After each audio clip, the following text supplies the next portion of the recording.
Question number 42। देखिए question में ये कहा गया है कि minimum number of capacitors each of 8 microfarad and 250 volt used to make a composite capacitor of 16 microfarad and 1000 volt are.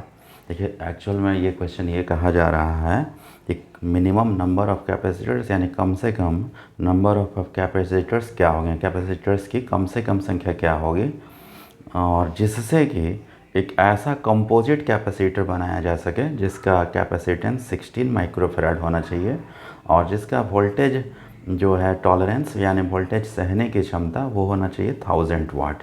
तो हमारे पास 8 माइक्रोफैराड कैपेसिटेंस वाले बहुत सारे कैपेसिटर्स अवेलेबल हैं और हर एक का वोल्टेज जो है वो है 250 वोल्ट।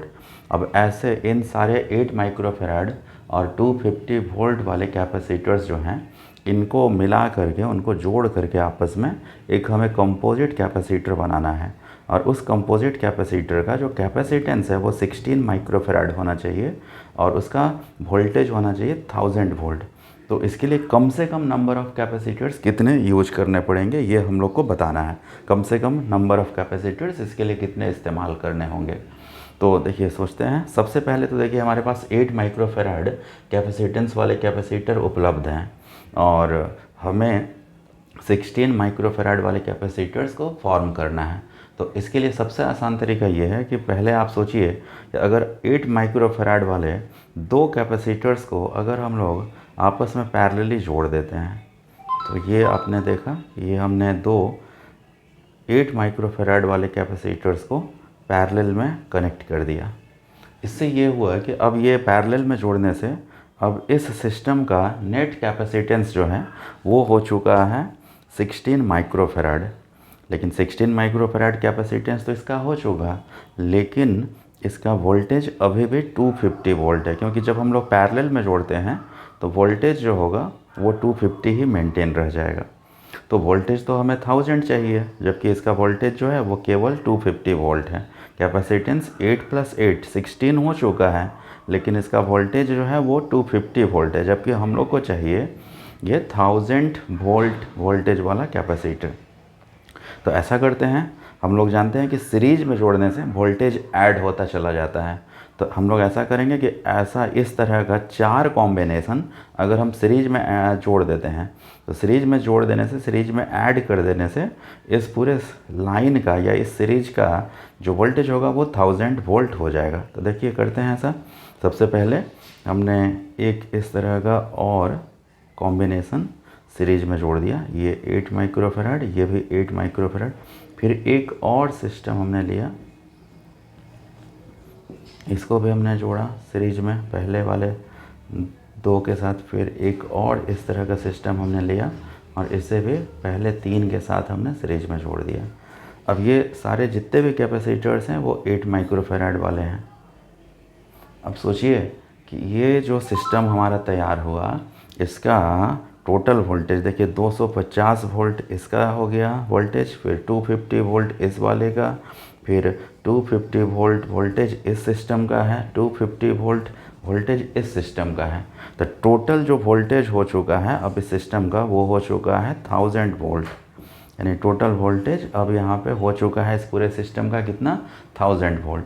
तो वोल्टेज तो हमने 1000 वोल्ट अचीव कर लिया, लेकिन अब इसका नेट कैपेसिटेंस आप देखिए कितना होगा। नेट कैपेसिटेंस क्या होगा, तो ये है 16 माइक्रोफैराड, ये इस सिस्टम का, इसका भी 16, इसका भी 16 और इसका भी 16।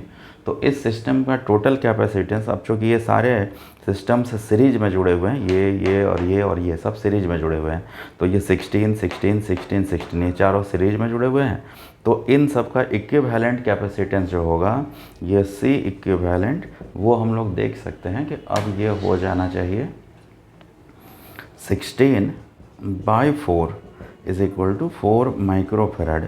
तो इस सिस्टम का जो वोल्टेज है वो तो 1000 वोल्ट हो चुका है, लेकिन इस सिस्टम का जो कैपेसिटेंस है वो 4 माइक्रोफैराड ही है और हम लोग को चाहिए 16 माइक्रोफैराड कैपेसिटेंस। तो सोचिए कि अगर हम लोग एक ऐसा कंपोजिट कैपेसिटर बनाना चाहते हैं जिसका वोल्टेज 1000 वोल्ट रहे, लेकिन कैपेसिटेंस 4 माइक्रोफैराड नहीं चाहिए बल्कि 16 माइक्रोफैराड चाहिए। तो ऐसे 4 लाइंस अगर हम लोग पैरेलली जोड़ दें, अगर 4 लाइंस पैरेलल में जोड़ेंगे तो उससे होगा ये कि हमारा जो कंपोजिट कैपेसिटर बनेगा उसका कैपेसिटेंस जो है वो हो जाएगा 4 × 4 16 माइक्रोफैराड और वोल्टेज 1000 वोल्ट ही मेंटेन रहेगा। इसका मतलब है कि हमें रिक्वायर्ड रिज़ल्ट पाने के लिए इस तरह के 4 जो है लाइंस आपस में पैरेलली जोड़ना पड़ेगा, 4 लाइन को पैरेलल में जोड़ना पड़ेगा और उससे हमें रिक्वायर्ड रिज़ल्ट प्राप्त हो जाएगा। तो देखिए फाइनल जो हमारा डायग्राम होगा वो कुछ इस तरह का होगा।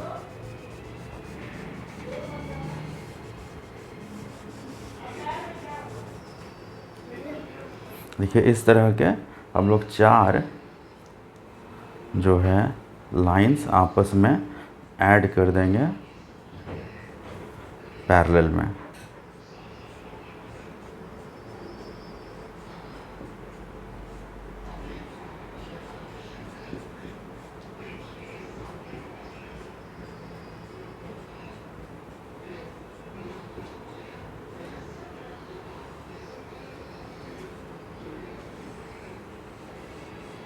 ऐसे इसी प्रकार से हम लोग लगातार 4 लाइंस आपस में कनेक्ट करते चले जाएंगे।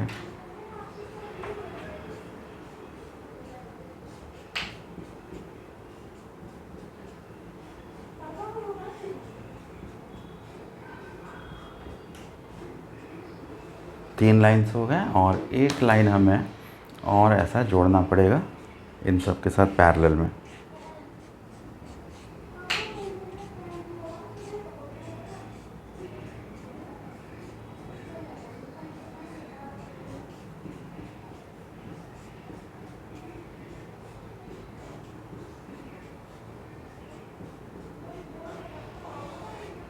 अब ये जितने भी यहाँ पर आप कैपेसिटर्स देख पा रहे हैं सबका कैपेसिटेंस 8 माइक्रोफैराड ही है। अब ये इस पूरे सिस्टम का अगर आप देखें तो इस पूरे सिस्टम का नेट कैपेसिटेंस जो है वो है 16 माइक्रोफैराड एंड इसका वोल्टेज सहने की क्षमता जो है वोल्टेज जो है वो होगा 1000 वोल्ट। तो इस तरह से ये हमारा फाइनल जो है डायग्राम फॉर्म हो गया।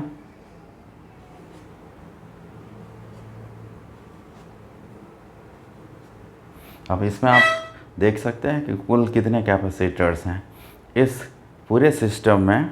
अगर आप देखें तो एक लाइन में 2, 2, 4, 2, 6, 2, 8 8 कैपेसिटर्स हैं और ऐसे 4 लाइन से तो 8 × 4 कुल यहाँ पे कैपेसिटर्स की संख्या जो है वो है 32 कैपेसिटर्स यहाँ जुड़े हुए हैं। इस पूरे सिस्टम का इक्विवेलेंट कैपेसिटेंस जो है C इक्विवेलेंट वो आप आसानी से बोल सकते हैं कि इसका इक्विवेलेंट कैपेसिटेंस जो है 4 × 4 = 16 माइक्रोफैराड है। और साथ ही साथ आप ये भी बता सकते हैं कि इस पूरे सिस्टम का जो वोल्टेज होगा V जो होगा वो 1000 वोल्ट है। तो इसका मतलब है कि हमारा करेक्ट जो आंसर होगा, जो 4 ऑप्शंस दिए गए थे उन चारों ऑप्शन में से सही ऑप्शन जो है वो है बी।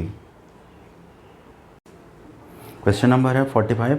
देखिए क्वेश्चन है कि intensity of electric field at A point is, किसी पॉइंट पर इलेक्ट्रिक फील्ड का इंटेंसिटी का फॉर्मूला क्या होगा। तो जैसा कि आपने थ्योरी में पढ़ रखा है कि intensity is equal to force by charge, intensity is equal to F/Q, E is equal to F/Q। ये हमारा करेक्ट ऑप्शन होगा। तो इस क्वेश्चन का सही आंसर होगा B, E is equal to F/Q। देखिए क्वेश्चन है क्वेश्चन नंबर 47। कहा जा रहा है कि energy stored in a capacitor and dissipated during charging a capacitor bear a ratio. यानी ये बोला जा रहा है कि जब एक कैपेसिटर को हम लोग चार्ज करते हैं तो चार्जिंग के दौरान ये पूछा जा रहा है कि जो एनर्जी स्टोर किया गया कैपेसिटर के द्वारा और जो एनर्जी डिसिपेट हुआ, जो एनर्जी वेस्ट हो गया इस चार्जिंग के दौरान, उन दोनों का रेशियो क्या होगा। यानी energy stored by capacitor and energy dissipated by capacitor, ये जो रेशियो होगा वो कितना होगा इन चारों ऑप्शंस में से। तो देखिए समझते हैं। पहले क्या करेंगे, सबसे पहले मान लीजिए कि कैपेसिटर है और इसको एक सेल के द्वारा, एक बैटरी के द्वारा चार्ज किया गया। इसके तो देखिए समझ लेते हैं। सबसे पहले तो ये मान लीजिए कि एक बैटरी, ये बैटरी है और इसका ईएमएफ ई है और इसको हमने कैपेसिटर से कनेक्ट कर दिया। कैपेसिटर का कैपेसिटेंस जो है वो है सी, और इस बैटरी के द्वारा चार्ज करने पे कैपेसिटर ने चार्ज गेन कर लिया है क्यू। तो सबसे पहले देखिए बैटरी का एनर्जी को हम यू बी से डिनोट करेंगे। तो U B is equal to हम लोग लिखेंगे क्यू इंटू ई, यानी charge into E M F of the cell. और हम लोग लिख सकते हैं U B is equal to Q के स्थान पे हम लोग लिख देंगे सी इंटू ई। देखिए आप लोग जानते हैं कि क्यू बराबर सी ई, ये फॉर्मूला होता है कि charge stored by the capacitor is equal to capacitance और इनटू ईएमएफ। तो हम लोग यहाँ पर क्या करेंगे कि यू बी का वैल्यू जब कैलकुलेट करेंगे तो यहाँ पे क्यू के स्थान पे हम लोगों ने लिख दिया सी इंटू ई इस वैल्यू के आधार पर। अब यहाँ पे सी इंटू ई और इस तरह से ये हो गया एनर्जी ऑफ द बैटरी, ये आ जाना चाहिए सी ई स्क्वायर। ये एनर्जी ऑफ बैटरी हम लोगों ने कैलकुलेट कर लिया, इसे हम इक्वेशन नंबर 1 मान लेते हैं। ये एनर्जी ऑफ बैटरी हमारा कैलकुलेट हुआ। अब हम दूसरा चीज़ ये हम लोग पता लगाएंगे कि इस कैपेसिटर का एनर्जी कितना होगा, ये कैपेसिटर कितना एनर्जी जो है वो अचीव किया। तो एनर्जी ऑफ कैपेसिटर को यूसी से हम डिनोट कर देते हैं। यूसी हो जाना चाहिए हाफ सी ई स्क्वायर। ये आप लोग जानते हैं, पढ़ चुके हैं कि एनर्जी ऑफ कैपेसिटर होता है हाफ सी ई स्क्वायर, और इसको आप लोग मान लेंगे सेकेंड। अब आप देख सकते हैं कि एनर्जी ऑफ बैटरी जो है, बैटरी के द्वारा सप्लाई किया गया एनर्जी था सी ई स्क्वायर, और कैपेसिटर के द्वारा जो एनर्जी स्टोर किया गया वो एनर्जी होता है हाफ सी ई स्क्वायर। इसका मतलब है कि इतना एनर्जी बैटरी ने सप्लाई किया था और उसमें इतना एनर्जी जो है वो कैपेसिटर ने स्टोर किया है। तो एनर्जी वेस्ट कितना हो गया, एनर्जी वेस्ट कितना हो गया, ये एनर्जी डिसिपेट कितना हुआ वो हम लोग पता लगा लेते हैं। तो देखिए एनर्जी डिसिपेटेड को हम यूडी से डिनोट करेंगे। यूडी का मतलब हो गया कि energy dissipated by the capacitor. UD पता लगाने के लिए आप क्या करेंगे कि यूबी बैटरी के एनर्जी में से कैपेसिटर के एनर्जी को माइनस कर लेंगे। तो यूडी यहाँ पे आ जाएगा सी E square minus half C E square. ये माइनस करने पे आ गया हाफ सी ई स्क्वायर। तो इस तरह से energy dissipated by the battery जो है वो कैलकुलेट होकर के आ गया ये हाफ सी ई स्क्वायर।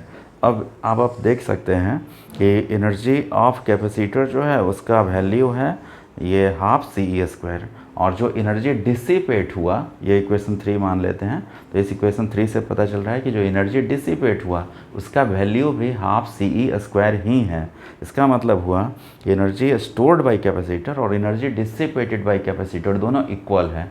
तो इन दोनों का जो रेशियो होगा यानी U C by U D, ये रेशियो जो है होना चाहिए 1/1 इज इक्वल टू 1:1। इसका अर्थ ये हुआ कि हमारा जो करेक्ट क्वेश्चन नंबर है 48। क्वेश्चन में देखिए बोला गया है कि metallic sphere of radius 18 centimetre has been given a charge of 5 × 10⁻⁶ coulomb. The energy of the charge conductor is, ये 4 ऑप्शन दिए गए हैं।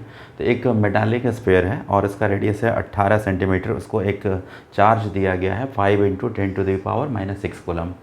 और कहा गया है कि जो वो कंडक्टर है मेटालिक स्फीयर जो है उसने कितना एनर्जी स्टोर करके रखा हुआ है, एनर्जी कितना होगा उसका। तो देखिए सॉल्यूशन देखते हैं। सबसे पहले चार्ज Q बराबर हम लोग लिख लेंगे given Q is equal to 5 × 10⁻⁶ कूलम। R यानी रेडियस ऑफ द कंडक्टर, ये हम लोग लिख देंगे 18 सेंटीमीटर और इज इक्वल टू 18 × 10⁻⁻² मीटर।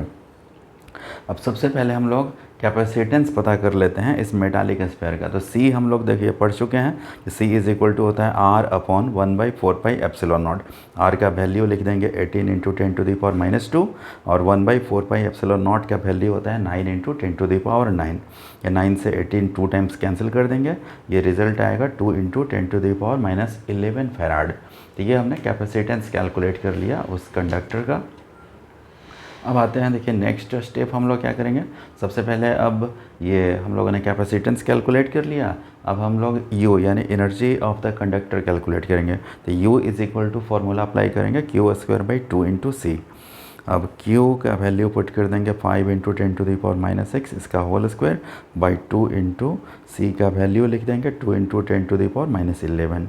ये हो जाएगा 25/4 और इंटू 10⁻12 ऊपर में, नीचे में 10⁻11।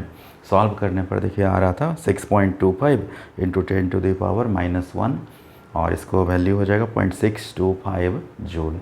यानी इसमें से हम लोगों का करेक्ट ऑप्शन जो होगा वो होगा ऑप्शन बी 0.6 जूल। ये रहा इसका सॉल्यूशन। क्वेश्चन नंबर 80 क्वेश्चन है कि the dielectric constant of water is, यानी वाटर का डाइलेक्ट्रिक कांस्टेंट कितना होता है। देखिए क्या है, वाटर का डाइलेक्ट्रिक कांस्टेंट का मतलब होता है relative permittivity of water is, ये पूछा जा रहा है। वाटर का रिलेटिव परमिटिविटी आप लोग याद रखेंगे, ये होता है 80, यानी ऑप्शन ए इसका करेक्ट ऑप्शन होगा। क्वेश्चन नंबर है 81 the value of 1/4 epsilon not is. 1/4 epsilon not का जो वैल्यू है आप लोग भली बात ही जानते हैं, वो वैल्यू होता है option number A 9 × 10⁹ newton metre square पर कूलम स्क्वायर, यानी इसका ऑप्शन होगा ए। 82 क्वेश्चन नंबर है, क्वेश्चन है SI unit of dielectric constant is. Dielectric constant का एसआई यूनिट क्या है।